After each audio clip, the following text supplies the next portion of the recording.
Japan. Japan was the land of samurais. Also, Japan was a leading military force in WW2. Interestingly, its peace treaty at the end of WW2 prohibits it from having an offensive army. In response to its growing disputes with the ever-expanding China. South Korea. South Korea shares its border with North Korea, which has an extremely powerful military at its disposal, and hence, is a constant threat to South Korea. But, its offensive neighbor is not its only problem. Turkey. It was perhaps the struggle of the other countries sharing borders with the regions where the Islamic State has a strong presence. The struggle in Syria or the probability of clashes with the Kurdish separatist organization, PKK, which made Turkey realize that it needs to prepare itself to face danger head-on. Germany. Germany is one of the strongest economic forces in the world. But despite spending around $45 million every year, the army's condition seems to have deteriorated in the past few years. This is perhaps because the generation born and growing up in the 1950s to 60s. France. France is another country to follow Germany's lead because, in 2013, it took the decision to effectively freeze its military spending and cut down on the defense jobs by 10%,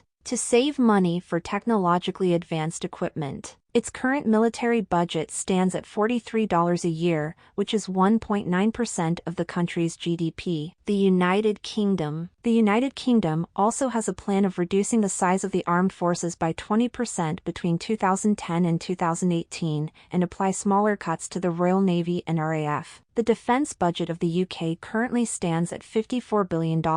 It has a regular force of only about 205,000. India. India has put its massive population to use and built an army of a sizable 3.5 million, including 1.325 million active military. The huge size of the Indian military is one of the reasons why it has always remained among the countries with strongest armies in the world. China. China's defense budget officially stands at $237 billion, and, in a relentless drive to invest massively in defense, there is likely to be an increase of budget by 12.2%. It has a formidable size of army, with 2.285 million active frontline personnel and a further 2.3 million reservists. Russia. Russia's defense budget stands at $48 billion and is expected to grow 44% more in the next 3 years. In fact, the military spending of Kremlin has increased by about a third since 2008, especially since Vladimir Putin took hold of Russia in 2000. The United States. The United States spends a whopping $750 billion on the military, more than the other 9 countries' budgets combined. It maintains a remarkably large army composed of over 1.4 million soldiers and a further 800,000 reservists, to complement the active ground force comprising well-trained men and women in uniforms.